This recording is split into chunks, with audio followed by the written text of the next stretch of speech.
It is incredible. I mean, the testimonies that were shared this morning down at Brock were absolutely amazing. And so the cool thing is that God can be doing a great thing here, but he's also doing a great thing down at Brock. And man, I'm just in awe of what God can accomplish when people are surrendered to journeying with him, surrendered to the long haul, the long process, and the long journey. Planting churches is a long and slow and difficult process, and yet it's starting to yield tremendous and incredible, in fact, I would go so far as to say supernatural fruit.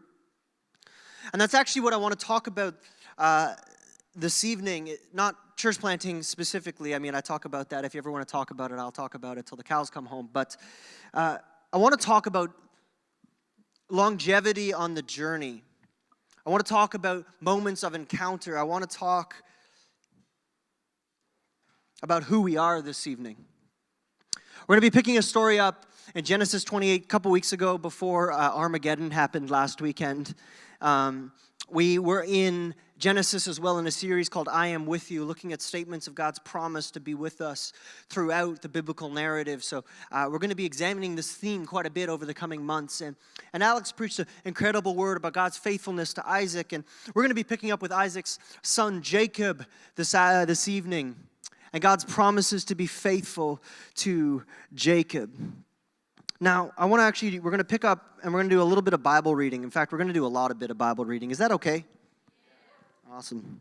Okay, Genesis 28, and we're going to pick it up in, actually we're going to flip back a little bit to Genesis 27, so just a little bit before verse 41. It says, "Now Esau hated Jacob because of the blessing with which his father had blessed him.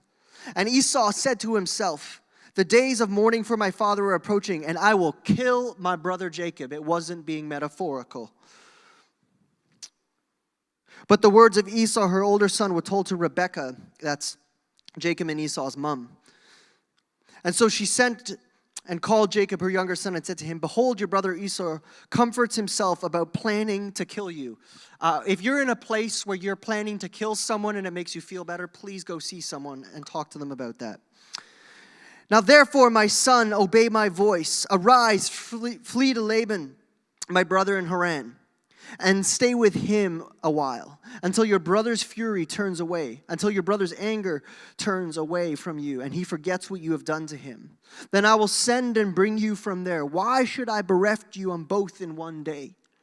Then Rebekah said to Isaac, "I loathe myself because of the Hittite woman. If Jacob marries one of the Hittite women like these, one of the women of the land, what good will my life be to me?" Then Isaac called Jacob and blessed him and directed him, "You must not take a wife from the Canaanite woman. Arise, go to Padan Aram, to the house of Bethuel, your mother's father, and take as your wife from there one of the daughters of Laban, your mother's brother.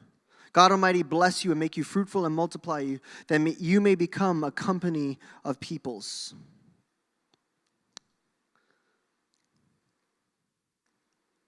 And so thus Isaac sent Jacob away, and he went to Padan Aram, to Laban, the Aramean, the brother of Rebekah, Jacob and Esau's mother. Okay, so what's going on in this story? Jacob is Isaac's son, one of the patriarchs, one of the forefathers of basically all the major monotheistic religions. And Jacob has been deceiving his way through life. He's been stealing and cheating. First, he steals his brother's birthright. So in other words, his wealth, the inheritance he was going to get, he steals it or tricks his brother into giving it to him. And then he steals his brother's blessing. His father blesses Jacob when he meant to bless Esau. Now there's this funny thing about blessings, and I don't know if I can fully unpack it this evening, but it's so interesting to me that Isaac blesses Jacob, and he can't just assign the blessing to Esau instead. I don't know if you've ever read the story. You're like, Jacob, Isaac, you blessed the wrong person. Just take it back and bless the other person. But there's something about our words that we can't just take it back. Once a blessing or a curse is spoken, it cannot be unspoken. And this is a very interesting thing, isn't it? And so Esau is losing his mind. He's on a mission to kill his brother Jacob for stealing both his spiritual inheritance and his earthly inheritance. And so Jacob's mother, Rebecca, connives this plan where she says, I'm going to send Jacob away. Now, when you read the story, it kind of sounds like, now, boys, I'm going to send Jacob next door, and he can't come back until you guys sort your tiff out. That's sort of the way it reads. You're like, okay, he's going to go next door. It was 500 miles. Like I pulled it up on a map, and I'm like, that is a long way through the desert, Jacob. He gets sent, and it's not this next door or even next town over. He is on a quest. He's on this journey. Basically, Jacob is on a mission to figure out who he is. You see, his whole life he's been stealing from people. He's been deceiving people to get what he wants. He's been walking through life by his own clever schemes, acquiring wealth and power and influence. And now he finds himself on the run for his life. He has accomplished so much, and yet so quickly it has been taken away from him. And fundamentally, he doesn't know who he is as he begins this journey.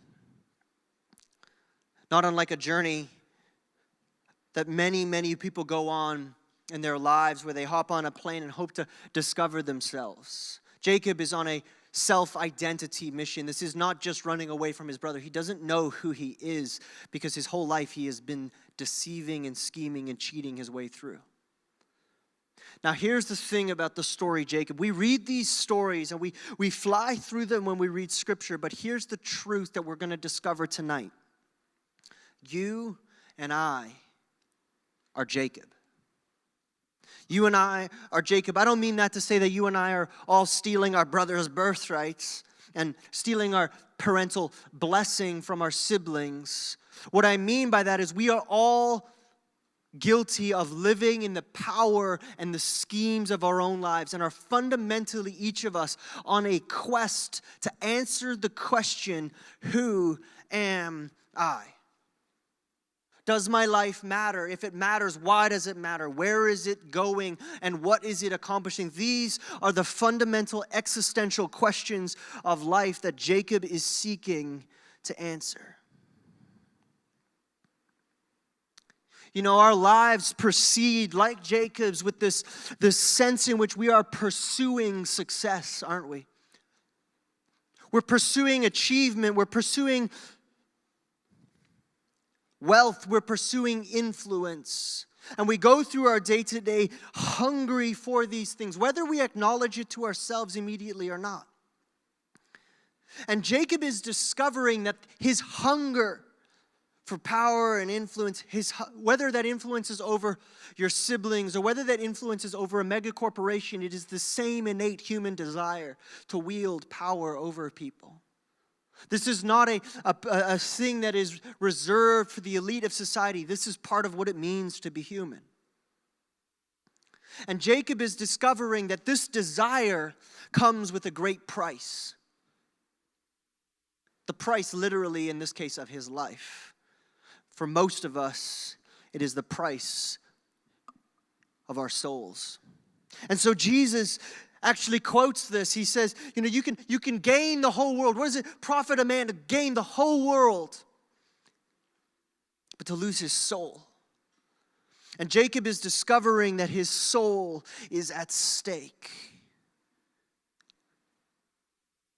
That his identity, the existential whys of his life are at stake in this moment. And so he runs. And so he runs. He runs from his brother. He runs from his problems. He runs from the challenges of his life. He's not entirely clear what he's running into, but he is running and scheming and trying to find a way. His schemes have run out.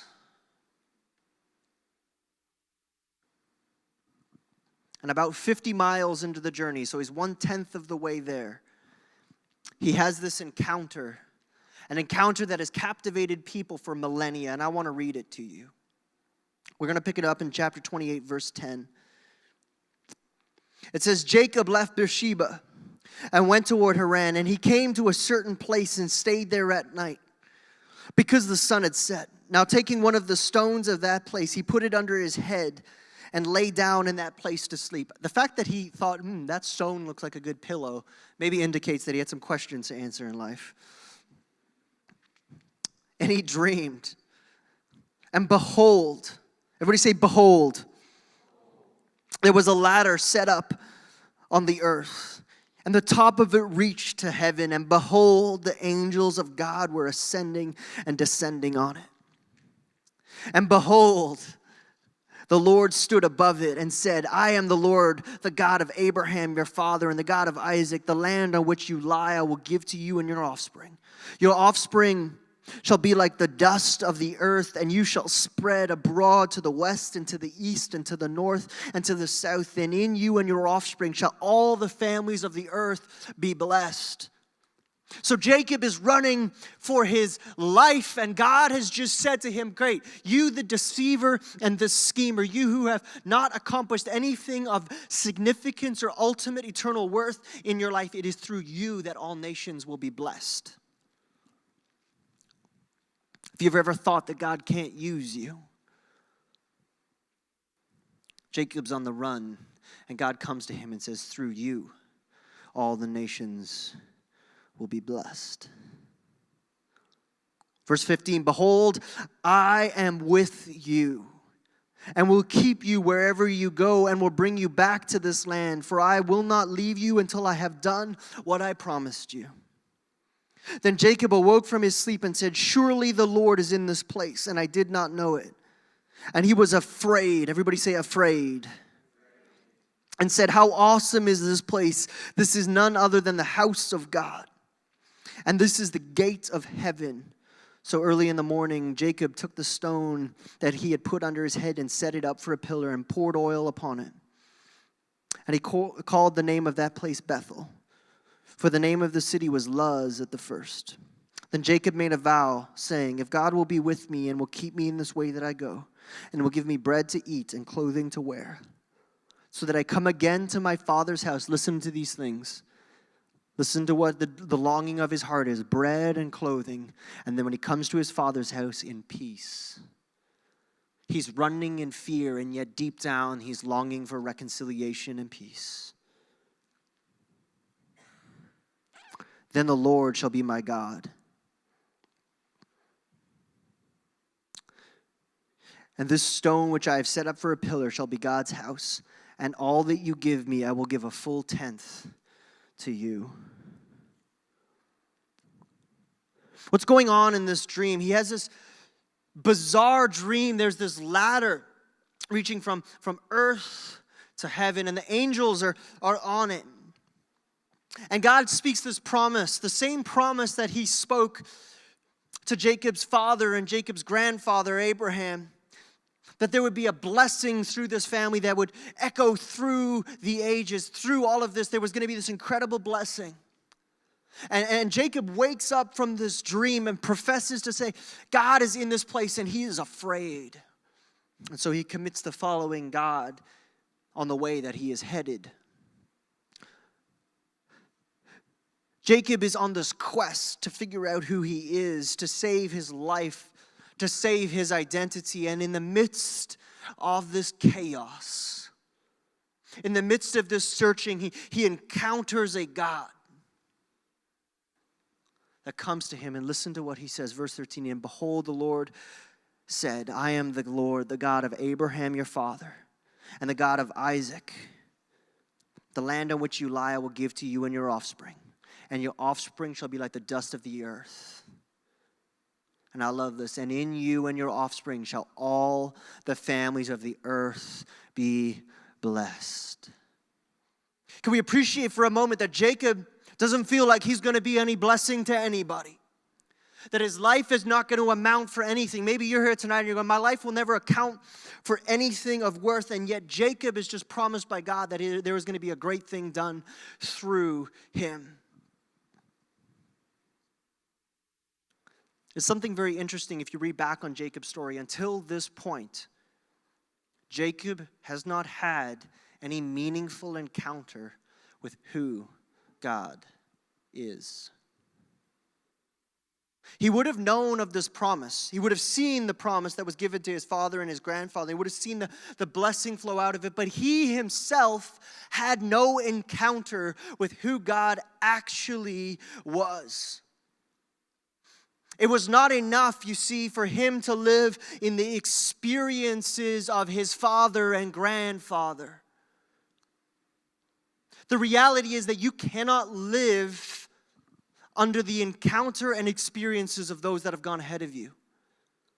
Jacob had become a deceiver. He had become someone that was convinced his own strength of his hand was strong enough to carry him through life, and yet he knew of this blessing. Some of you in this place tonight, you're aware of this idea of God. You're aware that maybe you were blessed to grow up in a family of people that knew Jesus. And you look at maybe your parents or your grandparents, and you see them walking in some kind of blessing, in some kind of relationship with God, and yet you yourself have had no encounter. You see, as Christians, as people that walk in relationship with God, we do not walk in relationship with God proxied through our parents. It is not enough for our parents or the generations that went before us to have relationship with God. You need to discover your own relationship with God. You need to have your own encounter with God's promises. This is why this phrase of blessing echoes through the generations as God tries to affirm that He continues to move generation to generation to generation. And yet some of us are happy to coast on the coattails of the faith of our friends. Some of us are happy to coast on the coattails of the faith of our families. And we think somehow, some of us even think that we can coast on the coattails of our pastors and our spiritual leaders. I have news for you. Unless you are hungry for the things of God in your own life, you will end up like Jacob. It is not enough to simply ride the faith experiences of others. You need to become hungry and walk in an encounter of God in your own life. You see, many of us go through life, we just kind of hope it all fits together. We go day in and day out, and we sort of just muddle our way through, don't we? Kind of just hoping it all works out.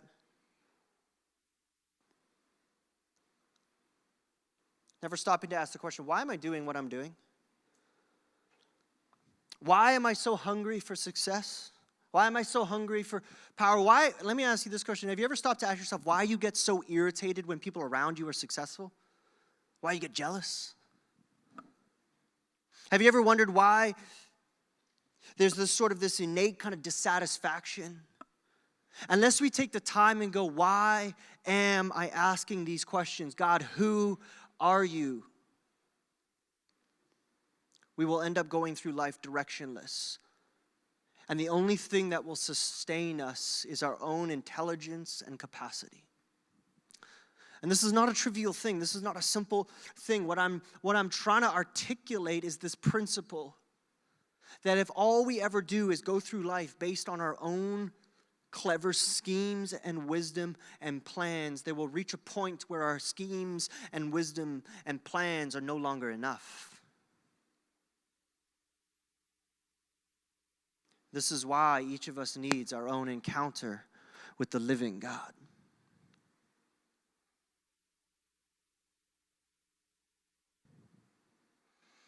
And so God enters into Jacob's world in this moment of complete weakness. And he says, I want to do something with you. I want to accomplish something with you. I want to do something with your life, something that you could never even dream of.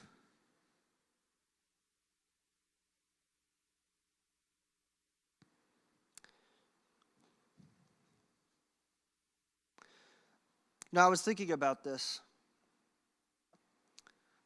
Why is it, this is just fascinating to me, why is it that in the moments of greatest frustration in our lives, we are most convinced that we've done everything right.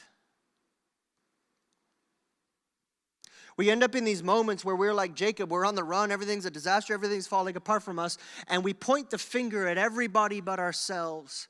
And we start pointing the finger at God, and we say, God, why did you lead me down this path? Why did you end up putting me here?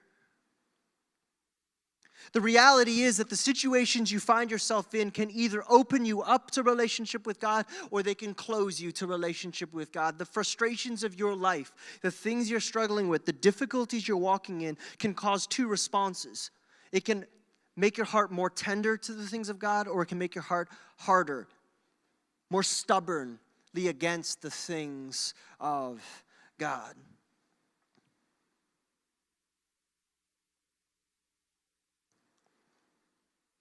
Listen to what Jacob does, verse 16. Then Jacob awoke from his sleep and said, surely the Lord is in this place, and I did not know it. Jacob has a moment where he has lost absolutely everything and his heart becomes tender. He says, something just happened that I was not aware of. Something happened that I did not account for. Something happened that was outside of my scope. He starts to realize that although he was a person of deception and a hard heart, a person of selfishness, God was reaching out to him. And Jacob brilliantly has a moment of tenderness. He said, hold on a second, something is outside of what I could have understood. He basically says, I'm not that wise. I did not know it. I'm not that wise. I actually need to stop and say, maybe God actually has something to say to me. And now this is amazing about God's character, because Jacob has absolutely nothing of worth to bring to the table. He has no skills, no character. I always say that there's three things that make good leaders: character, competency, and commitment. Character, competency, and commitment. And I think Jacob has demonstrated that he has neither character, nor competency, nor commitment, because he's literally on the run for his life. And yet God reaches out and says, Jacob, out of the total mess that you have made, I want to work with you. I want to work with you. I want to do something with you. This has so much to do with God's goodness and his grace, and absolutely nothing to do with who Jacob is. Jacob is a disaster. I don't know if that's encouraging or not, but it certainly encourages me on the days where I wake up and go, I'm a disaster. But God's grace is big enough to accomplish and use me in spite of that.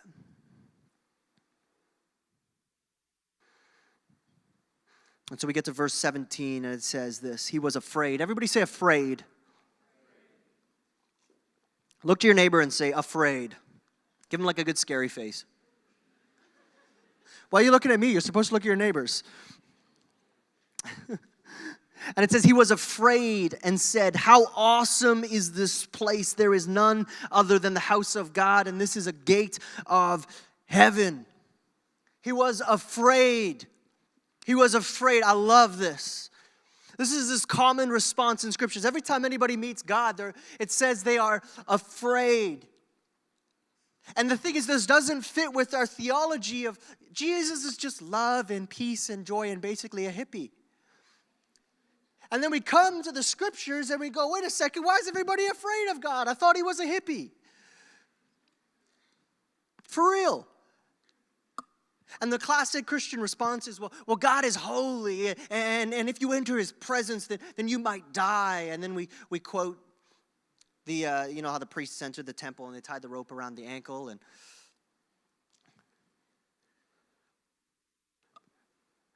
have we stopped to ask the question, what is Jacob afraid of? Like, really? Why is it that when he encounters the presence of God in this dream, that his immediate response is fear? Like, isn't that kind of a strange response? Like, is God scary? Is God mean? Is God someone or something to be afraid of? No. No. Something so much more profound is happening in this moment. Jacob has just realized who he really is. You see, Jacob has gone through his whole life deceiving. His whole life fighting through by the strength of his hand, by his ability. His whole life depended on his ability and his schemes. And he has just met someone that he can't outwit, that he can't lie to, that he can't scheme around, that he can't bypass. He has met, you see, when he encounters God, he encounters someone who is a total and complete answer to any scheme that Jacob may have. And so Jacob is afraid because Jacob realizes how woefully inadequate he is. You see, the reason people are afraid when they see God, there's this idea of the fear of God. It is not because God is cruel or mean or scary, but to come into the presence of God as Jacob does is to come face to face with who we really, truly are. To take your deepest weaknesses, your deepest fears, the deepest insecurities of your life, and to have them be completely and utterly exposed.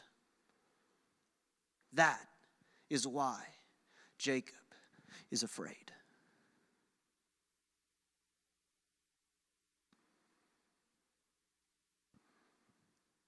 It's so fascinating to me. Jacob starts off this whole story, he is totally afraid. He's running for his life, right? He's on the run for his life.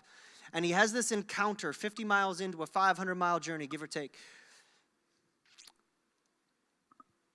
And it says he was afraid. But what he's afraid of has changed. He's no longer afraid of his brother. He's no longer afraid of his circumstance. He's afraid that the deception and cruelty and condition of his heart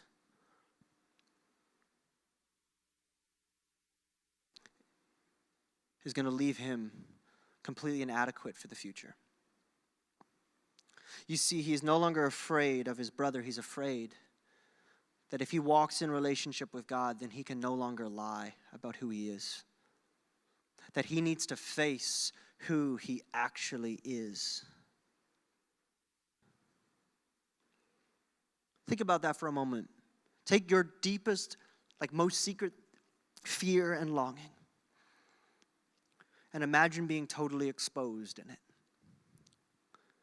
Imagine being in a situation where you have no answer. You have no scheme around it, and that is the situation that Jacob finds himself in. You see, fundamentally, this is about self-sufficiency. Jacob begins the quest basically to try and figure out who he is and how to fix the mess that he's made of his life. And he realizes at the beginning of his journey that he is totally incapable of fixing his life. That he is insufficient. That he doesn't have the answers. To this point, Jacob has depended, like many of us in this room, on his intellect. Many of us go through life and we think our intellect, our education, our network, our planning will be enough to carry us through the trials of life. I think in the West, we're particularly luxurious in this situation because we sit in the 1% of the 1% of the 1% of all human history. If you're in this room tonight, you are one of the luckiest people that has ever been alive. And what we do is that we sit in our place of luxury and we think that somehow we're self-sufficient. We think somehow that we have the answers. See, it's so interesting to me that Jacob has a total inability to depend on God's provision for anything in his life up until this point. Many of you in this place, I would suspect, have never actually had to depend on God for anything. You just go through life self-sufficient, hoping that you can wrestle through it in your own strength and ability and intellect. And like Jacob, many of us end up in this place where we realize that it is not enough. I don't know if you've ever had a moment where you've realized you don't have what it takes. But Jacob is realizing that he doesn't have what it takes.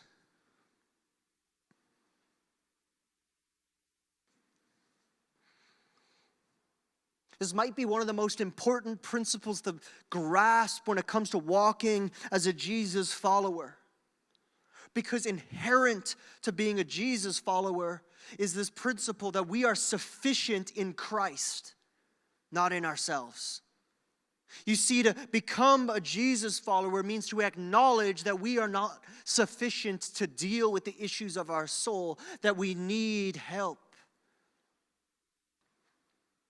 Self-sufficiency is perhaps the greatest source of idolatry in our life, day to day to day to day. And this is why repentance is such a profound principle, right? Because repentance, everybody looks at repentance and they go, okay, it just means you got to say sorry for what you've done. No.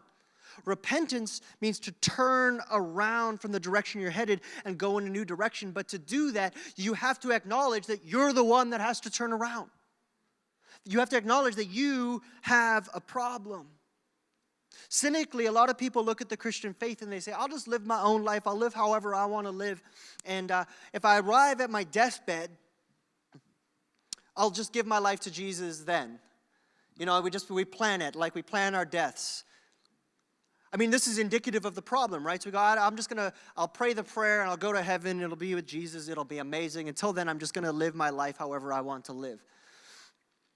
And people criticize Christianity for this. They say, well, where's the justice in that? Somebody repenting in their final moments. And every Christian would agree that it's possible. And we point to the thief on the cross as a proof text for it. But here's the thing. Here's the thing. Repenting in that moment means acknowledging who you really are. And it is no trivial thing to acknowledge who you really are. It is no small thing, it is no insignificant thing to just, boom, recognize that you need a new heart, that you need to turn around, that you've been living on your own power your whole life. And so cynically we point to it, but I think that actually it's incredibly profound what's happening there. It's saying that we need to move our source of sufficiency. See, many of us go through life and we view compromise even as a minor thing. We go, come on, Robin, I'm not such a bad person.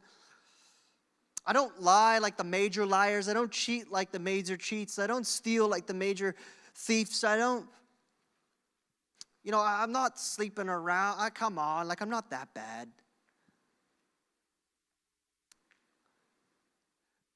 And Jesus comes in Matthew chapter 5, 6, 7, in the Sermon on the Mount, and he ups the ante. He ups the ante. He says, if you've even looked at someone lustfully, you've committed adultery. What's Jesus saying? He's saying that the clues in our life of sin and deceit and selfishness, just the clues. I don't mean like the obvious sins that we commit. I mean like the little clues. They're indicative of what would happen if you put pressure on it. You see, you take a little addiction to sexuality and you put pressure on it. And you put pressure on it. And you put pressure on it. And you put pressure on it. And you put pressure on it. And that little tiny, little issue starts to grow. The same heart is driving that.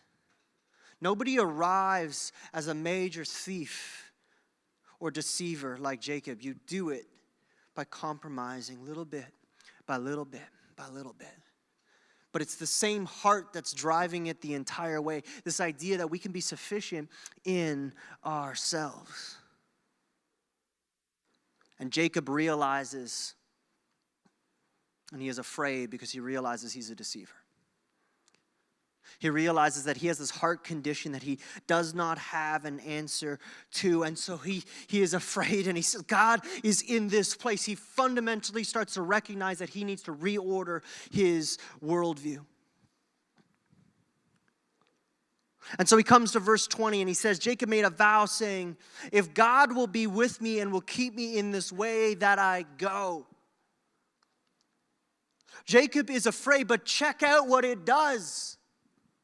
You see, it'd be so tempting to think like, oh my goodness, I came to church and Robin called me a deceiver and a liar. I'm going to go home depressed First of all, I started off by saying that God can use you no matter what you find yourself in, so be encouraged. Second of all, yes, you're a deceiver and you need Jesus, but look at this. Jacob has this moment of self-realization. And I said that there's two things you can do in these moments. You can harden your heart, or you can soften your heart. And Jacob does this. He says, if God will be with me. Jacob has a massive worldview shift. His entire worldview has just been reoriented around this principle that he is not self-sufficient to carry himself. He has moved from a person of total, I can do this on my own. I've got the strength, I've got the intelligence, I've got the network, and I've got the power to. If God would just sustain me one more day. If God would just carry me just one more day.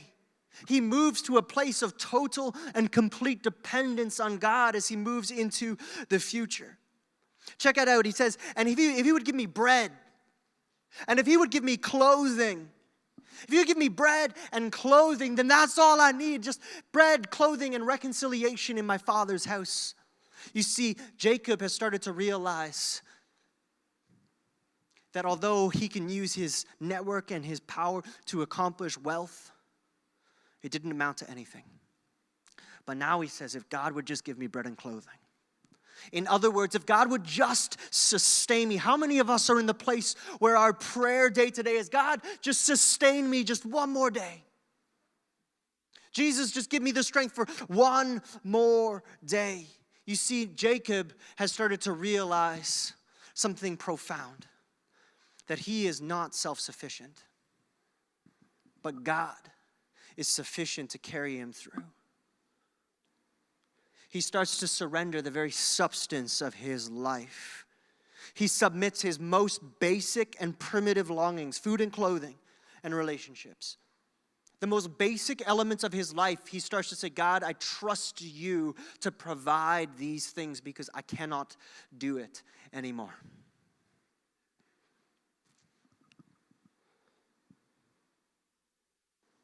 You know, I find it so fascinating. In verse 22, it says this. And of all that you, everybody say you, of all that you, God, give me. So all of a sudden, who's his provider? God. No longer is Jacob Jacob's provider. Now all of a sudden, God is Jacob's provider. This is a fundamental worldview shift. Some of you would even call yourself Jesus followers, but you're still your own provider. You're still your own supplier. You're still your own source of strength in life. And he comes to God and he says, of all that you give me, his immediate response is to say, I'm going to give a full tenth back to you. His immediate response is generosity. Isn't this so amazing? He encounters this God who is able to provide his every need. And rather than deceiving and cheating and robbing people, he is now all of a sudden a person of generosity. What happened? He had a dream, and in that dream, he encountered God. And in encountering God, his worldview shifted from him being the provider. You see, if you are the provider of your life, you will always feel like you are in lack. If you are the provider of your life, you will never feel like you have enough. And yet Jacob turns. And now God is his provider. And his immediate response is generosity. God, here you go. Here you go. Here you go. This is why we teach financial and other generosity. This is why we teach serving as a church so emphatically, because we believe that when we give, what we are doing is enacting this worldview that we are not our own sufficiency. We are not our own source, but rather there is a God in eternity who is supplying our every need. And so we give radically to our city. We give radically to the people of God. We give radically of our time and our resource and our capacity. And we say, Jesus, it's for you.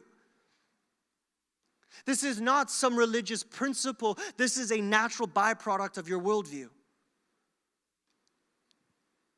Let me say that again. Generosity is a natural byproduct of a worldview where Jesus is center. Can I drop the mic? I say that again because that generosity, a life of service, is the natural byproduct of a worldview where Jesus is center. This, church, is what it looks like when heaven touches earth. Because no longer are we saying we are dependent on our earthly capacity to sustain our earthly existence. We are saying we are dependent of an eternal capacity to sustain our earthly existence. That is what it means to bring heaven to earth. Some of us have pursued spiritual ideas of what it looks like to entertain eternity in the presence of our lives, and yet I just gave you something so profoundly simple. Be generous. Be generous.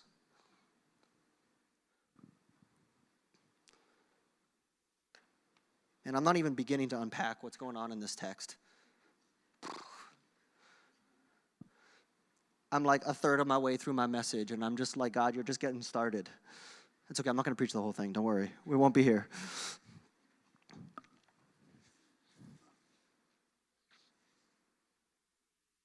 Heaven touching earth is not just wish fulfillment. It's when we intentionally choose to allow God to define our purpose, our identity, our provision, our direction. And so Jacob says, if God would keep me on this way that I go, if God would keep me on this way that I go. So he has this encounter with God. Some of you have had an encounter with God. Some of you have said, all right, I'm going to reorient my worldview. I'm going to be generous. I'm going to be... Something amazing happens. Most of us would read the story and go, awesome, Jacob had the encounter. He's experienced the glory and the goodness of God. He's going to turn around. He's going to make things up with his brother. They're going to kiss. They're going to make up. They're going to have a feast. There's going to be the robes. I don't know. And we assume that this is just immediately going to happen. What does Jacob do? He says, if God would keep me on the way that I go. 50 miles in, 500-mile journey, keeps going. It is over 14 years before he meets his brother again. It is over 14 years where Jacob is deceived and robbed and has the things of his life that are most precious to him ripped away from him. And he begins to be a person who in the trials of life is utterly and totally dependent on who God is. He spends the next season of his life being refined to discern who God is and to walk with him and to trust him. Some of you have these encounters with God and you just assume that everything's going to be rosy and good. If you're going to have a worldview change, it means that it is going to be hard work to be a Jesus follower. It is going to actually require you to change, and it is going to take time, potentially years. How many of you are actually willing to be faithful on the season of decades? And when your life turns upside down and you're robbed and things are ripped away from you, you're saying, God, I'm going to keep being faithful. If God would just keep me on this way that I go, I will keep on going. Many years later, in Genesis 35,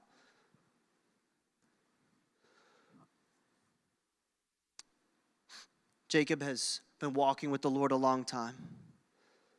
And it says, let us arise and go up to Bethel, that I may make there an altar to the God who answers me in the day of my distress and has been with me wherever I go. At this point, Jacob has had the most precious things in his life stolen from him. And yet he says, my God has been with me wherever I go. He has wrestled and he has fought. He has been absolutely robbed of the most beautiful things of life, but he says, my God has been faithful. And he wrestles through this relationship with God. And he keeps wrestling and he keeps wrestling and he keeps wrestling and he keeps wrestling. And so it says God appeared to Jacob again out of this wrestling, and he said, your name is Jacob. But no longer shall your name be called Jacob, but Israel shall be your name. the name Israel means to wrestle with God. To wrestle with God, say, God, you are my sufficiency and you are my dependency, and I will not let go of you. I cannot do this on my own. I will hold on to you no matter the cost. And over the span of decades, Jacob wrestles with God. And after he is renamed the one who wrestles with God, his wife dies.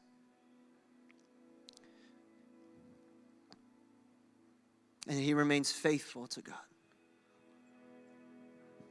He's no longer going to run and have an identity crisis and be confused about who he is because he's run into a trial in life. He's going to keep wrestling.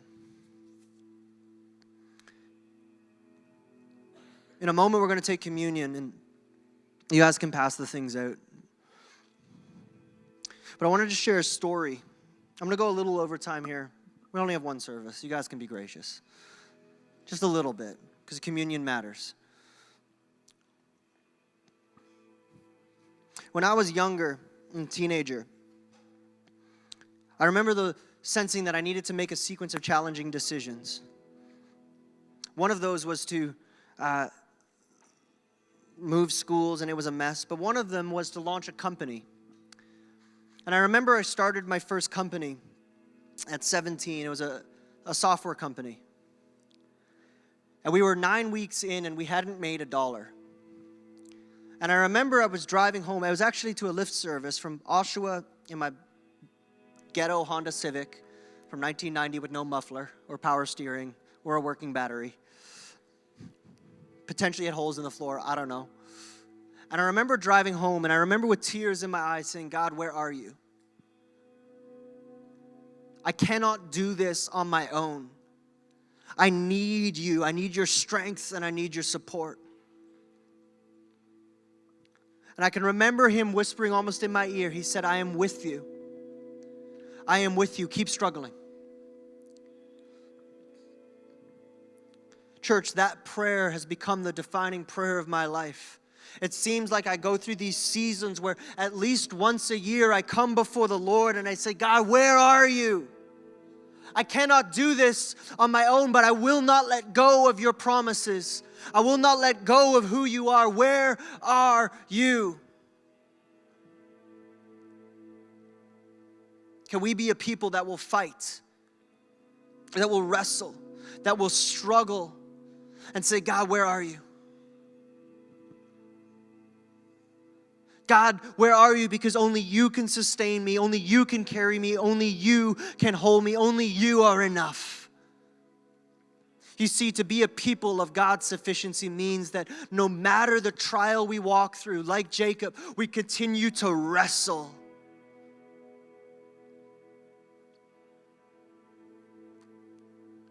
And say, God, you are my source. If you would just supply food and clothing, then I will follow you wherever you go.